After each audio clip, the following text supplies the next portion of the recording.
네, 오늘도 제주항공 여객기 참사 소식으로 이어가겠습니다. 제주항공이 동일 기종에서 또다시 랜딩 기어 이상의 회항하는 일이 어제 오전에 있었습니다.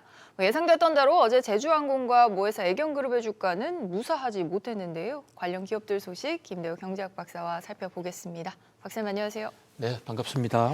이게 하루 만에 또 무슨 일일까요? 또 랜딩 기어 이상이 있었어요? 그렇습니다. 이게 위기가 생겼을 때 그게 겸허하게 문제의 원인을 분석하고 똑같은 사고가 발생하지 않는 것은 사실 기업하는 데 있어서 가장 기본 중에 기본인데요.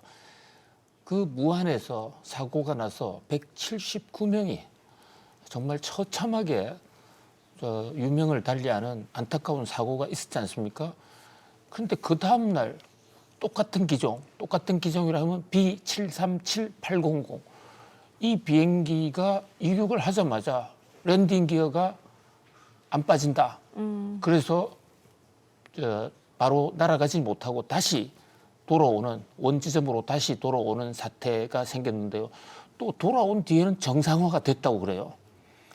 그러니까 이게 지금 여러 가지 원인은 여러 가지로 해석할 수가 있겠죠. 일단 보잉 제품이 좀 하자 있게 만들어진 것이 아닌가, 또는 정비가 제대로 된 건가. 이제 그다음에 또 하나는 너무 비행기를 혹사시켰다는 얘기도 있고, 뭐 이런 여러 가지 얘기가 있는데 승객들의 반응이 상당히 충격적입니다. 다시 정상 비행기를 갖다 댔는데 아니 737-800은 못하겠다. 그래서 20여 명이 거기서 포기하고 집으로 돌아가시는 이런 일이 생겼고, 지금 제주항공에서는 하루 만에 약 6만 명 이상이 예약을 취소하는 그런 대란이 생기고 있는 상태입니다. 이런 어려움이 생길 때일수록 빨리빨리 신속하게 대응하는 그런 위기관리 능력도 기업으로서는 꼭 갖춰야 될 매우 중요한 어떤 전략이다, 이렇게 볼 수 있겠습니다. 그렇죠. 이번 위기를 잘 대응하지 못하면 정말 기업의 존폐 위기에 정말 직면할 수 있는 문제이기도 하고요. 이런 가운데 모회사인 애경그룹 사실 참사 후에 좀 어설픈 대처로 좀 여기도 빈축을 사고 있던데, 뭐 예를 들어서 대표적으로 참사 11시간이 지나서야 뭐 회장 명의로 사과문을 낸 게 또 이게 또 대표적인 것 같기도 하더라고요. 예, 제주항공 이름이 제주항공으로 돼 있고, 저게 그 인터넷에 보면 이 별명이 감귤항공. 그리고 제주도에 귤이 많이 나고, 또 제주항공의 색깔 자체가 주황색이죠. 지금 주황색 감귤색이에요. 그렇긴 한데 사실 제주항공은 AK홀딩스, 그러니까 애경그룹이 뭐 경영권을 모두 지배하고 있는 회사다 해도 과언이 아닙니다. 제주도가 일부 있지만 사실 지분의 그런 대형 회사의 지분의 50% 이상 가지고 있는 경우는 뭐 압도적 절대 지주다. 그래서 제주항공은 AK홀딩스 거고, 또 AK홀딩스의 최대 주주는 최형석 씨란 말이죠. 그리고 최형석 씨. 최형석 씨. 예. 그다음에 이 최형석 씨의 어머니 장영신 등인데, 제주항공 사고가 났을 때 김이배라는 분, 제주항공 사장이 짤막하게 사과 성명 발표한 것 외에는 약 몇 시간 동안 침묵을 하고 있다가 이제 뒤늦게 최형석 씨가 나타나서 유가족들이 좀 분통을 터뜨리는 일이 있었더랬습니다.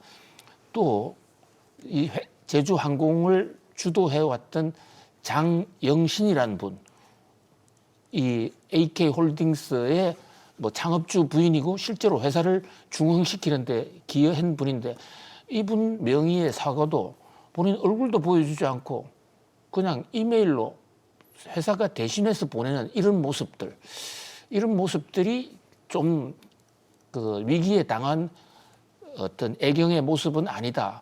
또 유가족들은 좀 분통을 터뜨리는 그런 어떤 상황으로 보여집니다. 장영신 회장은 한때 국회의원도 하지 않았습니까? 그렇죠. 근데 그 이후로 한참 또 두물불출하신 것 같아요. 그렇습니다. 만약 건강이 나쁘다고 그러면 건강이 나쁘다고 회사에서 해명을 하든지, 장영신 회장이 사과 성명을 발표했다 그래서 어떤 동영상이 있나 많은 사람들이 쳐다봤는데 그런 건 없고 그냥 제3자가 쓴 거 아닌가로 의심될 듯한 그런 메시지만 나와 있으니까 책임자가 왜 안 나타나느냐, 이런 오해를 살 수도 있는 거 아니겠습니까? 그렇죠. 몸이 아프면 아픈 대로 또 몸이 아프다면 사실 이제 최대 주주인 아들 최형석 씨가 좀 더 적극적으로 어떤 사태를 수습하는 그런 모습을 보여주는 게 좋지 않느냐. 지금 이렇게 사태 수습이 잘 안 되고 또 똑같은 사고가 반복되고 이러다 보니까 애경 그룹을 향한 지금 불매운동 또 일어나고 있고, 사실 애경은 그동안에 그 가습기 살균제 사건, 이것은 옥시라는 회사가 가장 많은 사망자를 냈습니다마는 한국에서는 애경이 바로 똑같은 제품을 취급하면서 사망자를 많이 냈거든요. 그런데 저게 그 당시에 수사가 제대로 되지 않고 공소시효가 끝났다 해서 제대로 처벌도 받지 않고 지금도 애경은 뭐 공식적으로 보상도 하고 있지 않죠. 그러다 보니까 이제 그동안에 묵었던 감정이 굉장히 많이 있어요. 그런데 이것이 이번에 이제 제주항공 사건에 대한 미진한 어떤 해결, 이 과정에서 불만과 증폭이 되면서 애경이 아니라 뭐 애정이 교차하는 회사다. 그런 면에서 좀 주목을 받고 있는데 지금이라도 좀 적극적으로 대응하는 자세가 필요할 것으로 보여집니다. 가뜩이나 이 소비재 기업이어서 이 불매운동이 애경그룹 전체 계열사로 좀 번지는 조짐이 보이고 있습니다. 뭐 경영진들이 더 적극적으로 나서야 한다는 이런 일각의 이야기들도 있고요. 가게들을 좀 보다 보니까 박사님 눈에 띄는 게 그 장인하 포스코 회장 얼추 취임하지 않았습니까? 장영신 회장과 고모 조카 사이라면서요? 그렇습니다. 그러니까 지금 포스코의 회장님 장인화 저희들이 최근에 인사를 좀 획기적으로 안 한다고 며칠 전에 소개를 해드렸는데, 자 지금 그게 빠졌군요. 저 장영신 회장의 바로 밑에 그러니까 조카로 장인화가 있었습니다. 원래는. 자 그러니까 장인화 회장은 현직 포스코 회장이 뭐 굴지의 재벌 그룹이죠. 장영신 회장이요 8째 딸이에요. 8째 딸인데 미국 유학을 갔다. 이건 뭐 그 당시에 굉장히 대우를 해준 거네요. 그 집안 다 저 부잣집이었어요. 장 씨가 인동장 씨예요. 인동장 씨 하면 생각나는 분 한 분 있죠. 누가 있을까요? 희빈장 씨. 장희빈의 장 씨고 우리나라에서 역관으로 그러니까 통역관을 가장 많이 배출한 집안인데, 조선 경제사를 공부하다 보면요. 조선에서 가장 돈 많은 사람들이 통역관들입니다. 왜 그러냐면 조선에서의 무역은 전부 정부가 통제를 했고 정부의 허가를 받은 사람만 무역할 수 있었는데 그것을 바로 통역관들에만 허용했습니다. 그리고 해외에 조공 무역을 간다, 사신이 간다 이럴 때 그 비용을 전부 인동장 씨와 같은 그런 통역관 집안에서 돈을 다 부담하고, 그 대신에 통역관 집안은 인삼뿌리라든지 이런 걸 무역하면서 거기서 번 돈 세금 없이 다 써라 이렇게 됐기 때문에 조선에서 가장 큰 부자들은 인동장 씨들이었습니다.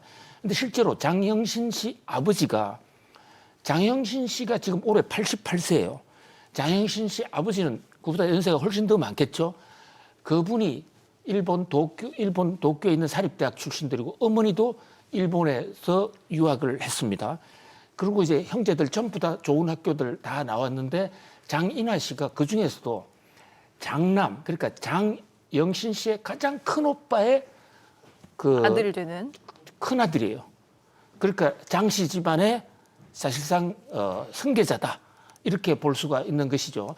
그리고 이제 애경그룹을 꾸려올 때 뭐 언론에는 장영신 씨 혼자서 해온 것으로 그렇게 알려져 있고 여성의 힘으로 혼자 함으로써 애경그룹을 대단히 키웠다. 물론 그런 측면도 있는데 남편 최몽인 씨가 심장마비로 갑자기 사망했습니다. 그럴 때 장영신 씨는 대차 대조표도 읽을 수가 없었어요. 그때 최몽인 씨가 건강이 안 좋을 때 장영신 씨의 오빠들이 경영을 쭉 하고 있었습니다.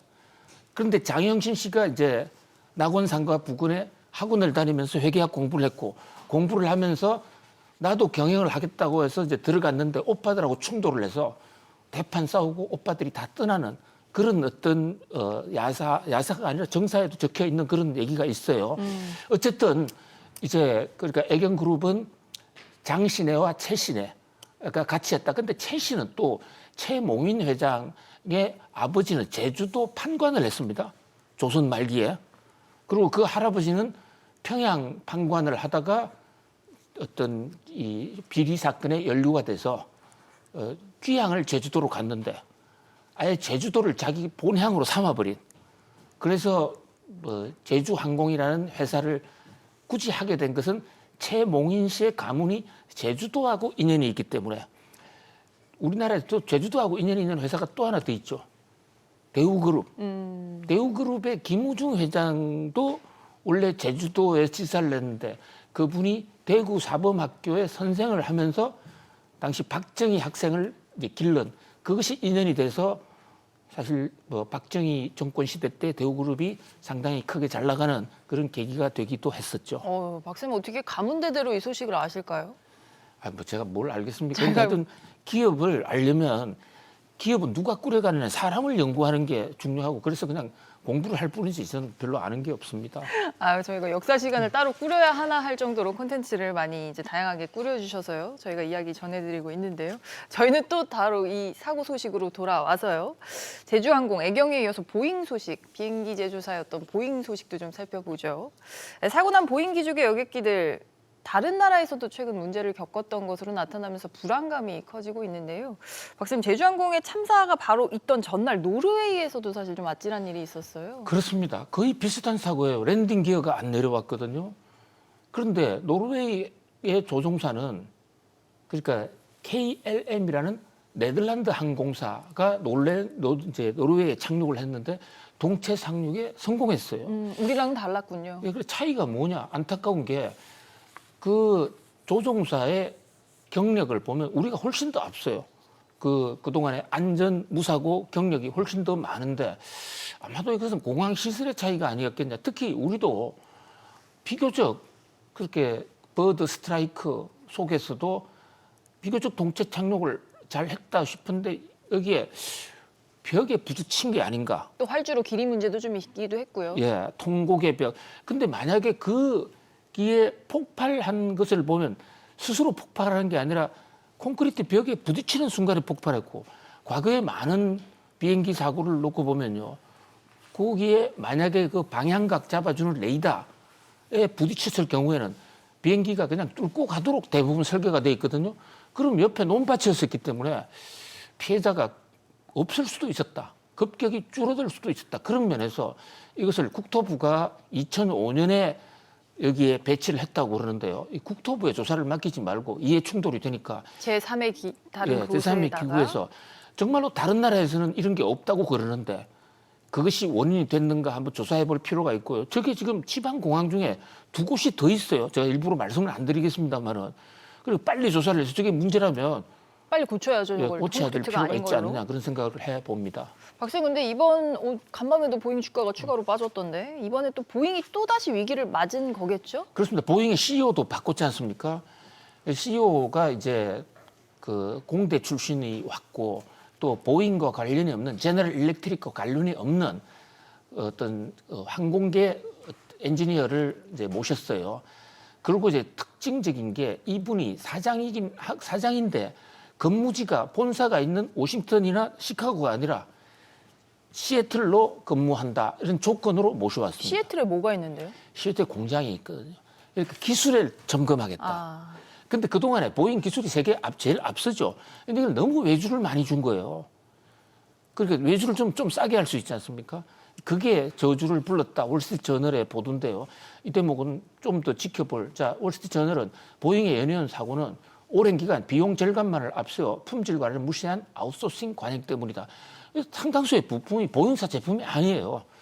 이 대목 좀 더 지켜볼 필요가 있겠습니다. 알겠습니다. 이렇게 오늘 제주항공부터 애경 또 보잉 소식까지 이어서 전해드렸고요. 한동안 계속될 이슈여서 새해에도 저희가 이어서 전해드리도록 하겠습니다. 박사님 올 한해 고생 많으셨고요. 새해 복 많이 받으시고. 네, 새해 복 많이 받으세요. 네, 새해 뵙겠습니다. 네, 감사합니다.